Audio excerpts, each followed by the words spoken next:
Closer, okay. What's interesting about the Daytona Coupe and Shelby American's involvement, and today we have the guys that were really involved in it. Ellen Grant, of course, drove the Daytona Coupe. Peter Brock designed the Daytona Coupe. Gary Patterson knows a lot about the Daytona Coupe. And Peter Miles' father was a real supporter of the Daytona Coupe. You know, the idea behind the Daytona Coupe was to get a car that could compete with the Ferrari GTO. And what Peter's going to tell you about, and I'm sure a lot of you have read his articles online, I know I do whenever they show up in classic cars or whenever, is the stunts that Enzo Ferrari pulled with the homologation on the GTO Series 2, and that kind of opened the door for Shelby American and for Peter Brock to design the Daytona Coupe. So we're going to talk about that. Ellen Grant is going to talk about what it was like to drive the Daytona Coupe in Europe and to help win the World Manufacturers Championship. As it turns out, Ken Miles was a real strong supporter of the Daytona Coupe, and it probably wouldn't have happened without his enthusiasm for Peter's design. A lot of the other guys weren't as excited about it, but let's do this. Let's start with the creation of the Daytona Coupe, and let's let Peter Brock talk about that, and then we can just open it up from there, and Alan can talk about what it was like to drive it. So, Peter, it's interesting because you got to hold this close. When Carroll Shelby first started racing Cobras in the United States, its whole purpose was to defeat the Corvettes in the SCCA racing. That was really the whole name of the game and getting the project started. So when he went to Lee Iacocca at Ford Motor Company and explained that with just a couple of motors and a few $1,000, he could actually build a special that would go out and beat the Corvettes. Now this is a sort of a sore point with the guys at Ford, because they didn't have anything to compete with the Corvette. And you got to understand, in Detroit at that time, there wasn't very much interest in sports cars. So these are a couple of guys that were kind of way out in left field about thinking about building a sports car. But anyway, Lee Iacocca took a flyer on Carroll because he was such a great salesman.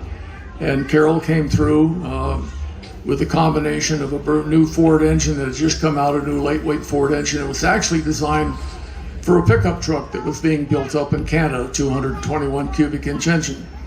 Now, all of Ford's racing at that time was primarily NASCAR. That was where they were getting the real publicity. And that was all being done with the great big 427 motors. So there was not much interest in Ford Motor Company really in working on a little 221 cubic inch engine. But Carroll's guys out in California realized the advantage of this engine and putting it in the AC chassis, and came up with the Cobra.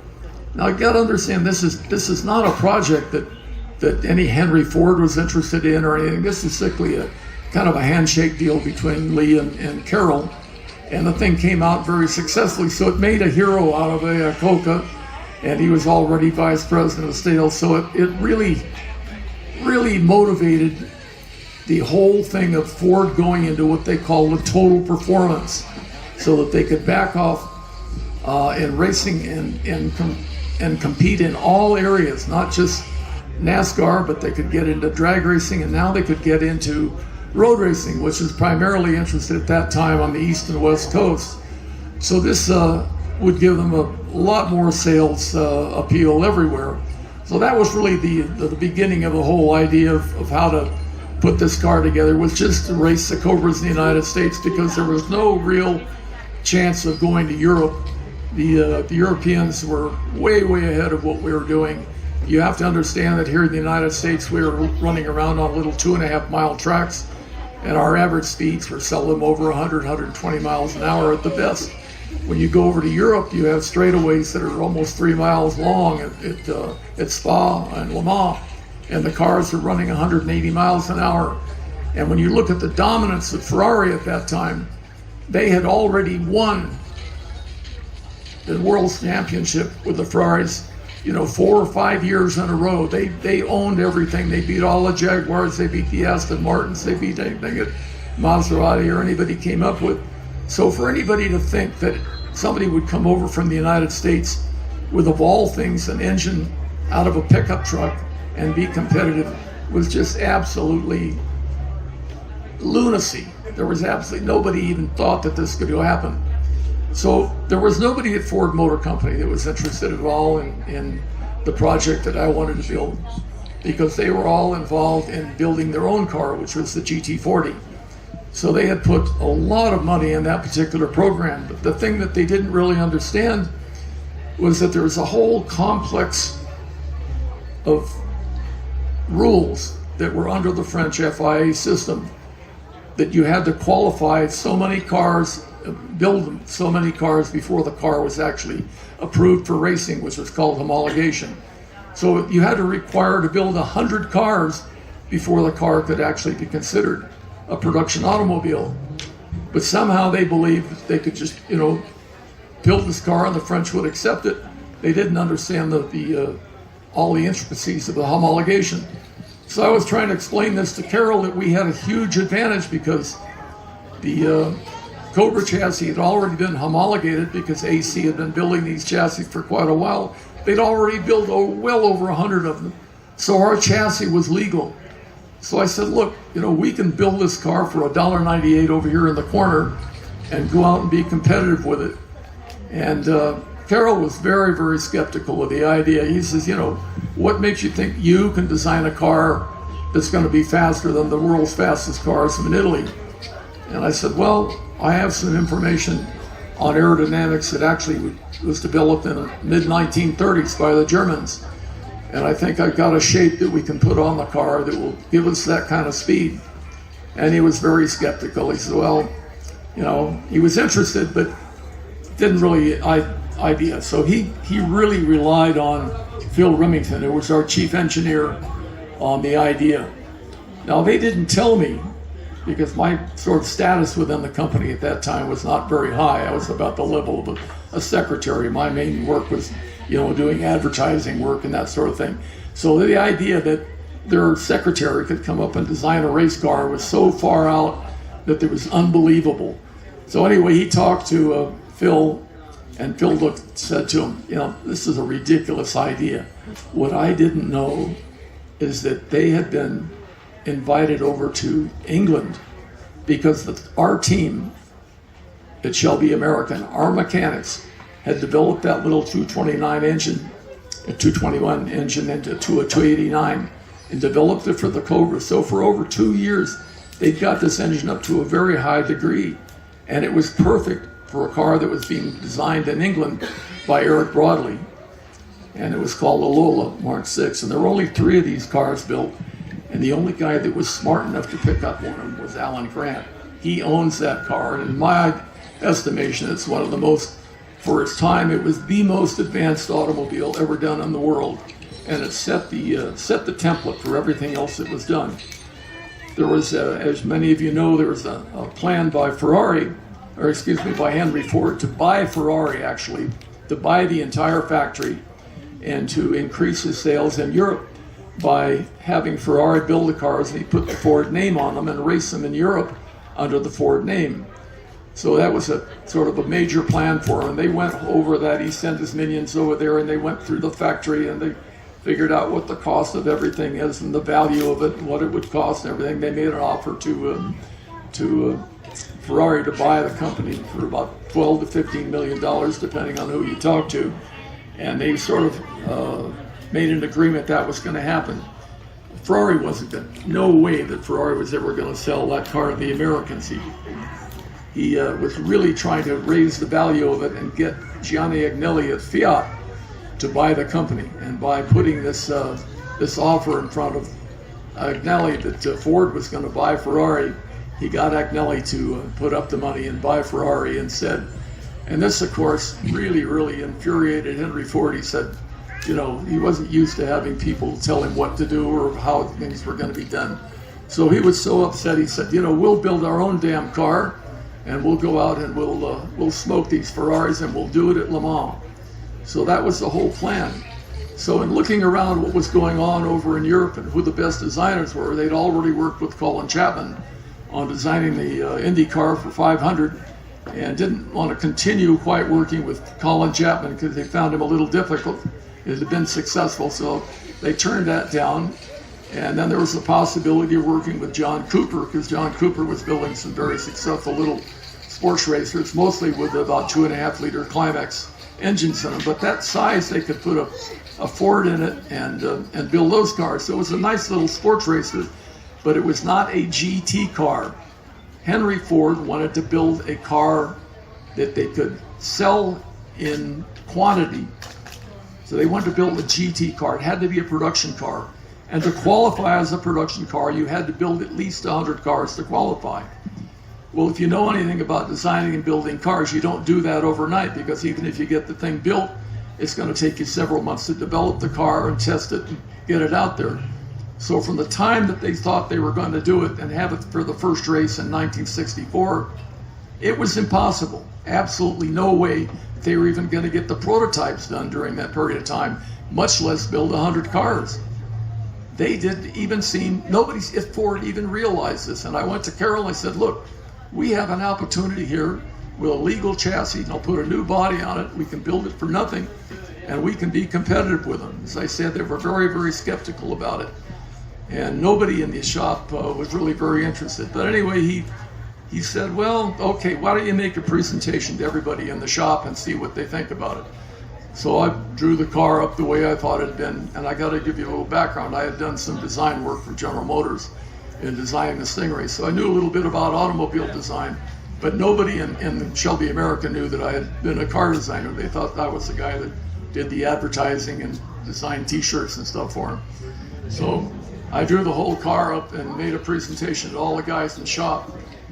It was crickets. Everybody just looked at me like I was absolutely out of my mind. There was this car with a funny looking roof line and the chopped off back end.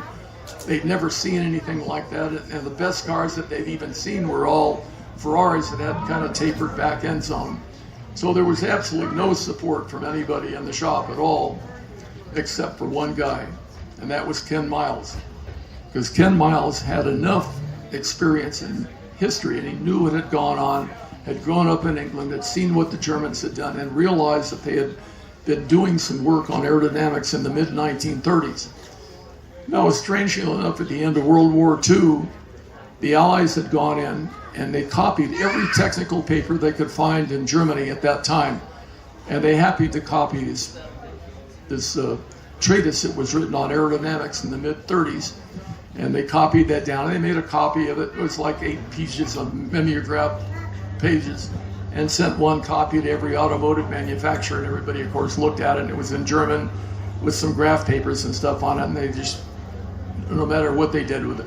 So I happened to find this in the library at General Motors. They were just putting up the new tech center there. The library hadn't even been put together, and I looked at this type of stuff, and there were not more than sort of little stick figure drawings about it, but the only thing, I couldn't read the German, but I could read the graphs on it, and they were comparing the aerodynamics that they'd done on this very strange looking thing compared to what was being done in 1934 and 1937. So the numbers were absolutely fantastic. And I looked at it and I said, this is really, really super stuff, So I tried to figure out what I could do with that particular set of lines and stuff on it. And I was working at General Motors at that time on the Corvette, and I took it to my boss, who was Bill Mitchell, and I said, take a look at this for him. We could use some of this information on the Corvette. And he looks at the photographs for a minute, and he put his hand on my shoulder and he said, kid, that's got to be the ugliest looking shit I've ever seen. And I just get back and do what I tell you. So we went back and designed the Corvette, just like Mr. Mitchell said, and I was proud to do it. But we missed a great opportunity at that time. So I said, fine. I basically put all that information in my file, and the opportunity came up at this time with Carol to do the car. So it was the same sort of thing. I'd done it, showed it to everybody, and they looked, and their comments were very much like Bill Mitchell's, that nobody believed in it. So if it hadn't have been for Ken Miles, who understood what I was trying to do, we would never have gotten the car done. So Miles went directly to Shelby and said, the kid kind of knows what he's doing. It's not going to cost him anything to drive it, draw it up, and we'll do a three-dimensional form up in plywood, which we will call the buck, and we will make the aluminum panels over it. Let's take a look at it and see what it does. So Ken and myself and a young guy from New Zealand named John Olson, who was not yet accepted within this group of California hot rodders that were going. They assigned him to it because, he wasn't one of the group. So we were three outsiders building this car over in a corner of the shop, and everybody was kind of laughing at us. They're all good friends of ours, but they're all really kidding us, thinking, you guys are just blowing smoke. You have no idea what you're doing. But little by little, we got the thing both built up. And Carol is a fantastic salesman. When the salespeople came out from Goodyear, because he was a distributor for tires on the western states, convinced them that maybe they ought to put up the money and let him build this crazy car that the kids and Miles wanted to do, because if it hadn't have been for Miles, there would have been no credibility at all. So it was Ken's backing to decide to build the Daytonas, whether we built it or not. So we built this car up basically off on the corner. And on February 1st of 1964, literally from the time that I first sketched the thing up till we put the wheels on the ground, is 90 days. Now that sounds impressive because it's like the total car, but you have to understand, under the rules, everything underneath the body was a standard Cobra Roadster, identical to a Cobra Roadster. All we did was put the new body on. So we took that car out to Riverside Raceway on February 1st, 1964, and the car was instantly fast. It went out 2 or 3 laps, and Ken came back in and said, what gear have we got in this thing? This is not working the way I thought, because Ken had so many miles going around there. He knew to the inch how many RPM would be going out of every corner and how fast he'd be going down the chute. Came back in, he had us jack the car up and actually turn the wheels and count the drive shaft to make sure that we had the same gear in it, because he wanted an exact comparison that he had from the Roadster to what the Coupe was.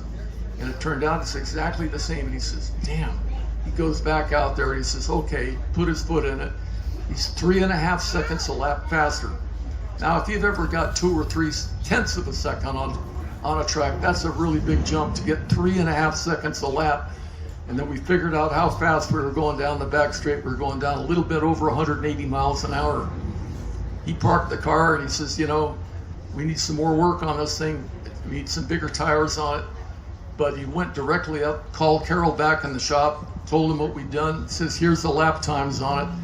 And he says, we can go and compete with the Ferraris. So everything changed completely from that point on. If it hadn't been for Ken driving the car, calling Carol, when we got back to the shop, they cleaned the floor out. Carol had gone down to the shop. He says, I don't care what anybody said about it or what you thought about it. We're going to go to Le Mans with this car. Excuse me, we're going to go to Daytona in a few weeks with that car, and I want everybody in the shop working on it. So we finished it all up and got it done and took it down to Daytona. Now, the really strange thing that happened at this point, and nobody was ever able to figure it out, and Carol never said it, really what happened, is this car was built for Ken Miles. This was Ken Miles' coupe, and he wouldn't let him drive it. And Ken was so angry that he almost quit. I've never seen him. He didn't say much. He went back overnight, came back the next day, didn't say back a word. We got bound up. And Carol said, you're our new team manager, and you're too valuable as a team manager and a development driver to be out driving race cars. And of course that was full of bullshit, because Carol always led everything at the races. So it was always a big thing, and everybody in the shop could not believe that all this work that Ken had put into the car with me wasn't going to let him drive the car. Now, I don't know whether it was because he wanted to show that the car didn't work or whatever it is, but Carol never believed that the car was going to work. In fact, he brought out a very famous aerodynamicist where we were about 3/4 of the way through building the car to demonstrate this car. And this aerodynamicist looked over the whole car, and Carroll had explained to him how the car with aerodynamics were supposed to work. Well, this is one of the top aerodynamicists in the world. He's built the greatest racing planes in the 30s and stuff. And he listened to what I had to say, and he said, you know, if what you're saying with that chopped off tail, he said, if I build airplanes like that, they wouldn't fly. And I said, well, I'm not trying to make something to fly, I'm trying to keep it on the ground. So there's this big silence, and he says, well, he was very nice, courteous. He says, well, I don't think so. So he and Carroll went to lunch. Carroll came back, and he says, it's not going to work. He said, you want to change it? I said, no, I know exactly what I'm doing. And he says, well, you better be right. And he turned and walked out the door, and that was the end of it. We finished up the car. As I said, we went out, broke the lap record on it.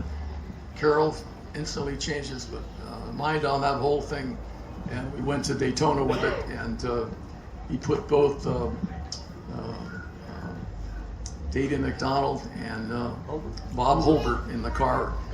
And of course they get it in the car, and they go out and they're running against the Ferrari GTOs out there, and they went a few laps, and they came back and they said, you know, there's no work at all. We can go out and smoke the Ferraris. You know, let's cut the engine speed back down a bit. That'll give us a little bit better mileage and give us a little bit more reliability. So that's what we did. We cut, you know, a couple of stages. We kept coming the thing down because Ken was now sort of an advisor on this, and we cut the RPM down on it. Now we're running about the same speed as the Ferraris. So our plan was that we'll race the Ferraris at that speed, and then when they pit, we'll just keep going, and we can get a lap or two on them. So that's the race, the way the race went. We were, you know, miles and miles ahead on them, and came in for a fuel stop, and Holbert fitted the car. He says, you know, we're getting a lot of smoke inside the cockpit, you know, there's something wrong. And the guys instantly knew what was wrong because we'd had a problem with the differentials in the car, blowing the seals out and the oil coming out. And they said, okay, we'll put a little bit of oil in it, and then we'll change the diff on it. And we were so far ahead we could do that. We could stop, pull the diff out, put a new diff back in the car, and we could still hope to stay in front. So he went out there, and they didn't have the grease to put back in it right away. So the guys went looking in the truck for it, and Bob went out, they put some 50 weight in it to keep it going, and then they called him back in. Well, during that period of time that they first brought the car in, it was the normal thing that the guys would refuel the car because we had the time to do it, and then if we had to bring it back in, the fuel would already be full. So they called Bob back in after a couple of laps, and they were getting all set, and Carroll was telling them, refuel the car, refuel the car. And the guys are telling them, no, Carroll, we've got the car refueled already. Carroll says, God damn it, I don't care. I said, refuel the car. And of course, the thing all full of fuel, they went to refuel it. All the spill went through, spilled down over the side, over the hot brakes. The whole car caught fire. And that was the end of our race. We had to DNF the car. So even then, the guys were saying, you know, Carroll, we can still get this car back together. And he was so angry, you know, really angry at himself. He just said, no, we're going to quit. And they quit. And they shouldn't have, because in counting the number of points that would count at the end of the year, we lost by the number of points that we would have gained at that race. So we lost the championship at that point for 1964. In 64. Yeah. So did that leak occur because that first Daytona Coupe was CSX 2287? Yeah, 2287, yes. That was the first car that we built in the United States. It had fuel fillers on both sides. On both sides, that's correct. Was that where the runoff occurred? Well, that was the way because we figured, you know, that if we opened both caps at the same time when we put the fuel in, that would take that excess air that was on and expel it out of the other side. Well, of course, with the fuel tank full on it, when they tried to put the fuel back in, it was only fuel that went out the other side, right, and went down on the body and the brakes and lit the car on fire. So on this year's poster that you have, you know, when we created that poster that all of you got, I asked Peter, I said, what is your favorite Daytona Coupe picture? And it is that black and white where he is standing next to that bare aluminum. That's CSX 2287, the very first Daytona Coupe, and that's right outside of Venice. Right, when we first built the car up, so that was just as it got it completed. Now was, very complete. We'd already run the test and we brought it back, finished the paint work on it, and it was a proud moment to have the car done and race it as a Shelby team car. Because prior to that point, Shelby, we've never done a complete automobile design from the ground up at Shelby's, and that was the first one. And until the Series 2, I don't think another car was ever done at Shelby's. They always did somebody else's car.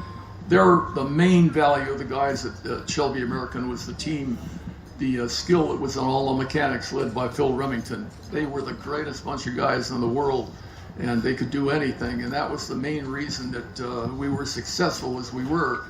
And of course we easily beat the Ford team, which had been financed for Ford and came out of England. And of course in the first year they didn't even finish one race of the GT40s, and the Daytonas had set the lap record every place we won, and almost won the championship with the exception of that points. So imagine Ford's response. They went to Le Mans in '64. They had 3 of the new GT40s, and you guys had 2 Daytona Coupes. Ford's GT40s completely crapped out. Dickie Atwood's burned to the ground, and the other 2 broke. But the Daytona Coupes. Well, our 2 cars were actually running 1 and 2. We had Jochen Nierpasch and Jochen Rindt. Closer. Excuse me, yeah, thank you. Driving 1 car, and we had Gertie and Bondurant in the 2nd car, and Jochen and Erwin were leading the race in it very easily, but they came in the middle of the night, and what had been our standard thing is we put a brand new engine at the beginning of the race, and it had a brand new fan belt. So during 11 hours, the fan belt stretched, and when they turned on the lights at night, it was drawing more battery than it could take, and they kept running and running and running and running, didn't realize that the battery was going down. So they have a rule at Le Mans that you have to shut off the engine during the refueling stop, and then you have to restart under your own power. Well, of course, they went to restart. The battery was down because the generator had not been charging, and the click, click, click, and there was no way it was going to go. So the pit marshal kept saying, "The car must start under its own power." And our guys were looking at each other and saying, "Well, no crap," and we get back trying to figure out what we can do to do it. And they were going to put jumper cables on it. And the guy says, no, it's impossible. You cannot do it. Must start under its own power. Actually, he was trying to be helpful and saying, do that, turn it on, let it run a while, charge itself up, shut it off, then restart it, and you can go out. But because this was the first time for our guys that ever Le Mans, and they didn't understand all the complexity of the French rules, finally they just got frustrated. They took the battery upside down, turned it on top of the other one, started the car immediately, and all the Ferrari guys that were standing around immediately protested the car. And of course, under the rules, they had to disqualify the car. So by this time, Shelby had come down, and he was absolutely furious. They thought, because he had won Le Mans, they would let him slide on the rules, and the French wouldn't let him do that. And he says, "God damn it, send the car out anyway, and I'll argue these guys down." And the chief guy came down to Carroll and said, "If you don't bring that car back in immediately, we will disqualify both cars." So there was nothing he could do except follow the rules. So we disqualified our lead car. So that lead car was 2287, the very first Cobra Daytona Coupe. So that was out. But the other Cobra Daytona Coupe, which is 2299, and it's owned by this gentleman, Greg Miller, sitting right in front. Thank you, Greg. Thank you, Greg, for having that in our museum. So that won first overall. But I want to get a different perspective here. I'd like Ellen Grant. Ellen drove the Cobra Roadsters, and then he drove the Daytona Coupes at Le Mans. What was that like? What was driving the Coupes like? Well, let me give you a little background. I was born into a very conservative Midwestern family, and it was instilled in us that we had to go to college. And of course, I was very mechanical. My brother was very smart. He graduated from Stanford, Phi Beta Kappa, PhD, et cetera, et cetera. But I was into cars. And so basically, I got into sports cars. And so I got an AC Bristol. And in those days, you had to be 21 in order to race. And of course, I wasn't 21. I was about 19 years old. And so I got this AC Bristol. And so I got it fixed up, rebuilt the engine, put anti-roll bars on it, et cetera, and I raced it in 1962, and won 12 out of 14 races with the AC Bristol. And so, meantime, I'd promised my mother that I'd go back to college, once that I got the racing out of my blood. And so, at the end of '62, I enrolled in Fresno State. In the meantime, I was taking Competition Press, which is now Auto Week, and I was reading about Shelby. It was going to put a small block, Ford in an AC chassis. Well, during semester break, I decided to go down to Venice, California, and offer my services to Shelby. And so I got down there, and so Shelby, long story short, Shelby hired me. He said, I don't need drivers right now. I've got Gurney, I've got Phil Hill, and he said, I don't need drivers, but if you come to work for us and I need a driver, I'll let you drive. Well, come to find out, he told everybody in the shop the same thing. And so, I went to work as a welder on production cars, and then Phil Remington transferred me over in 2 weeks into the competition shop. So I was a fabricator, and I ended up going to Sebring in '63. And then they found out I had a couple of years of college, and so they moved me upstairs. And I shared an office with Peter Brock, and that was right next door to Carroll Shelby's office. And so I got to know Shelby quite well. And so I never let him forget the fact that he had promised me, that if I came to work for him and needed a driver, that he'd let me drive. And so in the meantime, my biggest dealer was Coventry Motors in Walnut Creek. And they called up one day and says, hey, we want to buy a race car. And I said, well, I only have one rebuilt factory car, and I'll sell it to you under one condition. And they said, well, what's that? I said, I drive it. And it got real quiet. And so he says, you ever raced before? And I told him about every race I ever won. Anyhow, long story short, we got the car. And I called up my friend George Lucas, who grew up in Modesto, and we belonged to the same little sports car club. And so George got in his Corvair and came down, and we got the car, and he actually painted it yellow. Not any yellow, but DuPont tinting yellow. And then we decided to go with stripes instead of going up front to back. We went across the hood and then back at an angle. And so the car's been obviously written up in a lot of magazines. And we won 6 out of 7 races. I would have won 7 out of 7, but there's a guy named Boulder, it's Riverside in 1963, that I got past him, at the start, and he was irritated. And I got up into turn 6, and I had the thing in a full drift. And all of a sudden, he tapped me and spun me into the infield. And in the meantime, my dreams had gone up in smoke. Fortunately, there was no damage to the car. I had to wait for all 30 cars to go by, and I went from dead last, and I ended up finished second. Had the race lasted one more lap, I'd have won it. And so, anyhow, then I went up to Laguna Seca and raced up there. But then I was going to get drafted, so I had joined the National Guard. And so here I was racing at Laguna Seca, which is four-doored. And it was 2 weeks later, I was actually in basic training at Fort Ord. And so anyhow, then in '64, I ended up driving a Cheetah because Shelby had his team all put together. And by the time I got out of the service, it was May or June, and they were leading the USRC series. And so I drove the Cheetah. And so my last race of the Cheetah was at Laguna Seca in '64, and Shelby came to me and he said, Alan, he says, we're going to go to Europe next year, and I want you to come back to work for me. And he said, I want you to drive. And I says, okay, I'd like to have the same deal that Dave McDonald had. Dave McDonald had negotiated a deal whereby he would actually work on his car and then race it. And he said, well, that's what I had in mind.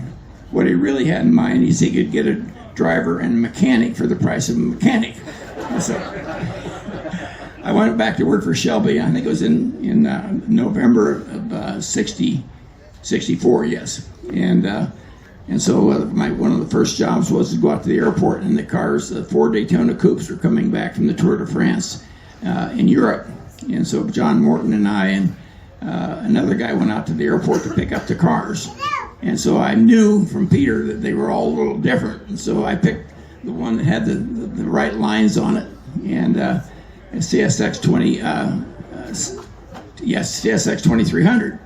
And so anyhow, I took it back to the shop, and I literally tore it back all the way back down to the frame, and then totally rebuilt it. And so then I raced it at Daytona and Sebring, and then we went over to Europe at Mons, Italy. And Bob and I co-drove with Bob at Mons, Italy. We won that race. But I got to share with you about Daytona, because keep in mind, here I was driving, a factory race car, on an international circuit. My total race experience was 7 weekend races in an AC Bristol and 4 weekends in a Cobra Roadster. And here I was, at Daytona Beach.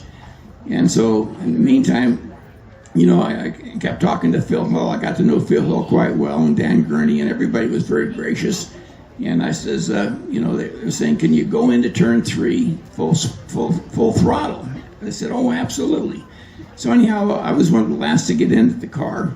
And so I got out there and did about 10, 15 laps. And I said, okay, I'm going to go for it. So I went down the back straight, and going into turn 3. And I, as hard as I tried, I could not keep my pedal to the metal. It just backed off. When you go down that back straight at 180 miles an hour in Daytona Coupe, it looks like you're going into a wall. It doesn't look like a turn. And anyhow, long story short, after a couple more laps, you don't even have to turn going into that turn. And so that was my first race. And then, of course, we going to Europe, and then we raced at Sebring, and in the big rainstorm. And then we went to Europe, and being an American, and then to be in Europe, being part of an international team, I knew the history was being made. And so, I've always carried cameras, and I'm known for taking too many pictures. And so anyhow, to answer your question, it's just absolutely a thrill that I can't hardly explain. Tell them how it was on the course and bumping your head on the top. The course was so rough that you're being smashed around in the car. That was the difficult thing about driving the coupe. Yes, that was at Monza, Italy. And at Monza, Italy, Monza was really a combination of 2 tracks. One was an oval, a banked oval, and then the road course. And it's actually a national park, and it's a beautiful course. But on the track, on the oval track, it was actually poured in concrete sections, probably 20 feet wide, and some of them sunk and some of them didn't. So here you are coming into these turns, doing 130, 40 miles an hour, and all of a sudden, next thing you know, you hit one of those bumps and the back end shoots out like this, which means you got to back off the gas, you got to correct the steering. And so consequently, and like you say, my helmet still's got the scratches on it from bouncing off the... Gary, this is the legacy that, Gary is president of Shelby American. This is the legacy that you've inherited. How does it feel when you go to work every day, knowing these guys were behind you? The fact that we can go to work every day for Shelby American today is because of these guys. Okay, so I never lose track of the fact that these 3, okay, granted it was his dad, but if it wasn't for them, we probably wouldn't have had a successful GT40 program either, because they wouldn't have had the credibility that they needed to go to Ford Motor Company or Ford to come to them and say, they know something about this sports car racing that we obviously don't, because they were failing miserably. Okay? These guys right here made that happen, whether you're the driver or you're the guy that designed that Daytona Coupe. If we would have gone with the traditional Cobra, it never had the speed necessary to win at the championships and to win over at Europe. So when I think about going to work every day, I think about these guys, okay? Started right here with this guy because he was the first employee of Shelby American. Okay, the other thing that it does for me is it reminds me constantly the fact that just because you're the guy in the corner office doesn't mean that all the team members that you bring together aren't important people. Everybody brings something to the team. Everybody brings something that can make the difference, virtually history. And I never lose track of that every day. Thank you, Steve. Thank you, Gary.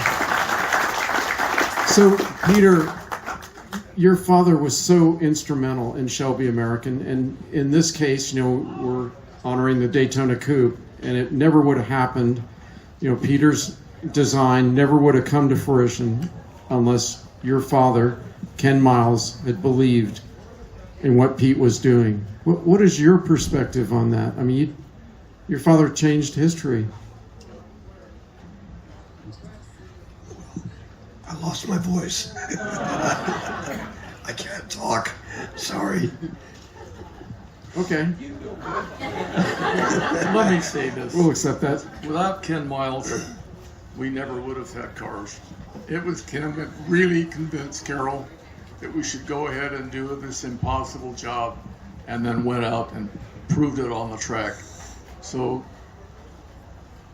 we wouldn't be Shelby American without what Ken did, and he contributed so much and had so much respect from all the guys in the shop. It wasn't that way when he first came in. They didn't know what this strange, sort of quiet, Englishman with a very cultured voice spoke. These are all California hot rod guys. I wondered, who is this guy?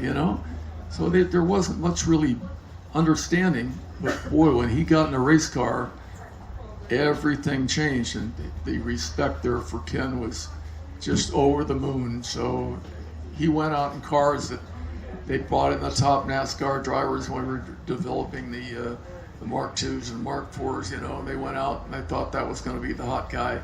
Miles got in and was miles an hour faster than anybody ever went. The guy was incredible. He was the guy that made speed. He and Dan Gurney, I think, are the two greatest drivers we ever had, and Dave McDonald will certainly have been that group there. But we had an amazing group of guys, and of course backing up with Alan and Bob Bondurant and Bob Holbert and stuff. I mean, the level of talent that these cars attracted was beyond belief, and that helped the guys in the shop. They were so proud of the guys that they were helping win, and so that the cohesiveness of the group was all around supporting these guys, and all that came from Ken Miles, certainly, because he was the one guy internally, with the exception of Dave McDonald, who came later, that really showed what a guy internally could do with the group of guys and give them that belief in what they were building. Well, we are so grateful for what you accomplished, and we're grateful to Gary Patterson and Shelby American for keeping the legend alive. And of course, our museum, our mission here is to preserve and commemorate and to teach the history of Shelby American and Carroll Shelby. So thank you very much. And I'd like to thank our panelists. This is history. We are so honored to listen to you guys. Are there any questions?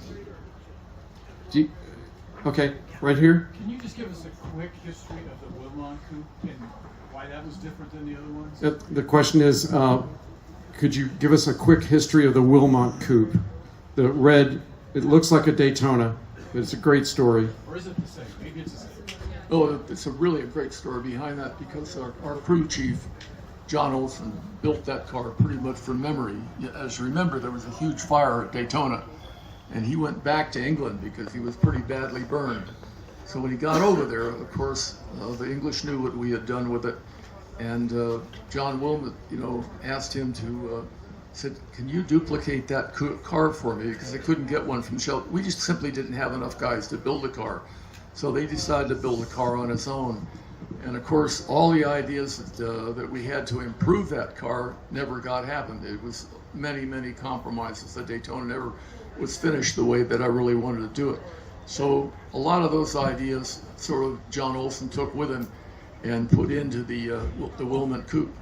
And that car actually ran more races than any other car of all the Daytona Coupes, but it never ran the international class races. So it won many, many races, and it was quite successful in its own right.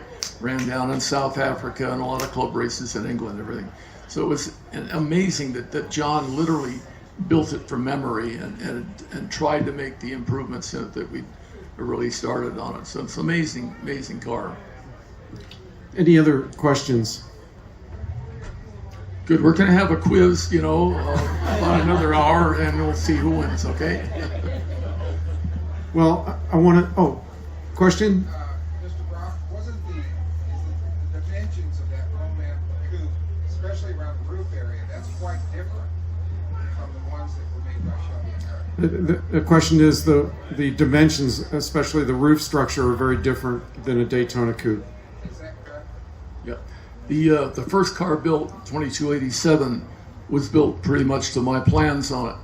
Now the interesting thing is that we didn't have enough guys in the shop to build another car, so Carol made an arrangement to have the bodies on the next cars built in Italy. And I sent my plans over to Italy so that they could copy them. The problem is that the Italian fabricators worked in millimeters. My drawings are in inches in scale. There was no way for them in the shop to convert that. So there was no problem at all. Like just a standard way for the Italian race car builders is they do everything by eye. And they of course looked at the car, and the darn thing looked pretty damn strange with that weird roof line and chopped off the back. So they decided they would improve it. And so they made some changes. And the other thing that was really different on that particular car is that the cowl tube in the front that went over right underneath the windscreen, all of those tubes for all 6 cars were bent at the same time. The problem was that when the crew that we left in the United States, because our main guys went over to Europe to support the first car, we left kind of the intern guys to weld the rest of the chassis together. And they welded that chassis tube, that cowl tube, they welded a tangent to the top of the main frame tube, which raised the windscreen at the bottom by about an inch and 3/4. That's why that windscreen on that particular car is higher and the roof line is different. It's actually a top speed. It's a little bit slower because the aerodynamics are not as good, but it was the most successful car because it had the top crew with it and Dan Gurney driving it. So it was a great car. And I learned a lot from working with the Italian fabricators when I went over, because they made some changes on the car that I really thought was better. I liked the front end that they built on it, better headlights. These are all sort of designer type things, but the combination turned out very, very well. And then they backed off on the next 4 that they built and brought it back in more like the Edgerton. But all 6 cars are slightly different, and that's what makes them very much pieces of art instead of, production automobiles. Excellent. Yes, Just a Kurt. question for Alan Grant or Mr. Rock. There's a very famous picture of Dan Gurney driving the Daytona Coupe with his hands over his eyes, blocking the sun. Is he holding the steering wheel or holding the stick shift with the other hand? Question is, we've all seen Jesse Alexander's picture of Dan Gurney. Looks like he's blocking the sun, right, at Le Mans. No, he had the other hand on the steering wheel, trust me. That's a very... He thinks while he's shifting, Right. You have to understand when you see that photograph, because I did a lot of race photography for several years over there. The technicality of that photo is extremely difficult, because you have to understand, as the sun is setting, it's only going to be in a position for a certain amount of time. And when you know that it takes almost about 3 minutes to make the full lap, the sun is going to change position. So 3 laps ahead, it's going to be too high, it's not going to be written. And he wanted to get some light on Dan's face, but if he waited another lap longer, it would have gone down and it would have done it. So he had to get the timing just right on that. And of course, when Dan came through the corner, when the light's on his face, he put his hand up for it. So that's why that shot is that particular way. So he had to wait for just the right amount of time to get the shot done. So Jesse was a master in getting it done. Okay, one last question. Yes. The 250 GTO and the Daytona had similar body shapes. What do you think gave the Daytona the advantage over the Ferrari? Well, I think we had the advantage because it was a better design, but there is no more beautiful car than that GTO, I'll tell you. That thing is absolutely, and it's interesting because it was designed by a guy named Edmondo Cosoli. Everybody thinks that that it was designed by a famous body shop over there. That car was really pieced together under the direction of Giotto Bizzarini, who became famous later under his own name. But Bizzarini worked directly with the Mondo Cozzali, changing a standard short wheelbase Ferrari. They kept changing the body on it to get it out there and run it on the Autobahn, measure speeds on it. And it was really, I've got photographs of it going together. It was kind of a strange looking car as it was going together. And when they finally got all the pieces together, working the way they wanted it, Mondo went back and smoothed all the lines off it and made just an absolutely gorgeous automobile. And it still is, I think, one of the all-time great designs in the world. So it was fun to be able to compete against that car and beat it.